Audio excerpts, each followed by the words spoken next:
Hi, my name is Margie. I will be presenting my ethics presentation number 4. The situation and the article I chose for this presentation is about Harry Markopolos. Harry was an accountant that was hired by Rampart Investment Management in 1991. During this time, Bernard Madoff was selling investments and making profits for his clients that were unexplainable. In 2000, Rampart assigned Harry to deconstruct Madoff's strategy so it could be replicated. However, no matter what Harry did, he could not duplicate Madoff's returns. There were several red flags that were raised as he did his research that led him to believe that Madoff's returns were not legitimate.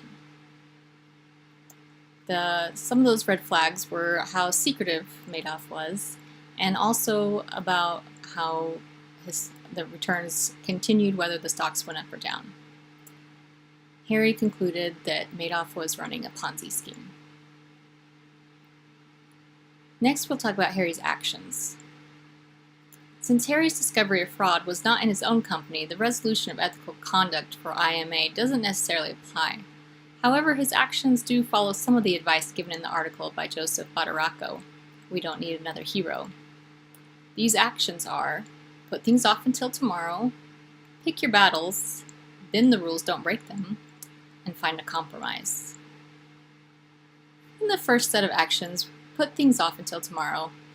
In other words, Harry was patient. Even though he suspected a Ponzi scheme fairly early on, he still tried many methods to try and replicate Madoff's returns. He didn't jump the gun with incomplete information.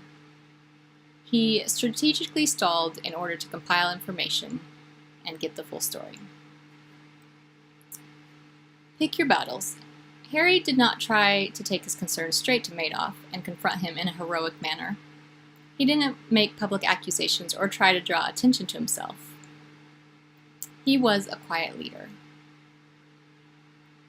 On the actions of bend the rules, don't break them, Harry didn't really have to bend any rules or break them.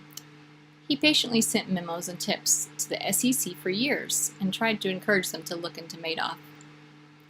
Like other quiet leaders, he was partially motivated by selfish reasons, thinking that he could get money for being a whistleblower, but later he was just motivated by the challenge of it. On the actions of find a compromise that Badaracco talks about, Harry didn't really have to make any compromise. That didn't really apply to his situation. However, he stayed diligent to his task, often feeling like he was an army of one. He was tenacious and analytical, according to his friends. Finally, even though Harry's situation and actions may not have followed Badaracco's advice,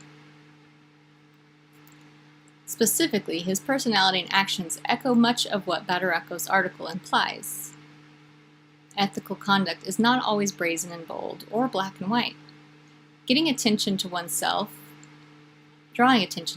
and drawing lines in the sand doesn't always achieve the intended effect.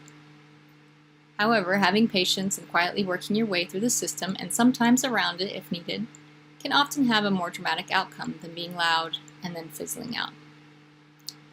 Madoff's schemes were eventually revealed, and the SEC wished they had listened to Harry sooner. Eventually, SEC made changes so that tips and memos like Harry's wouldn't go unnoticed in the future. Thank you for listening to my presentation.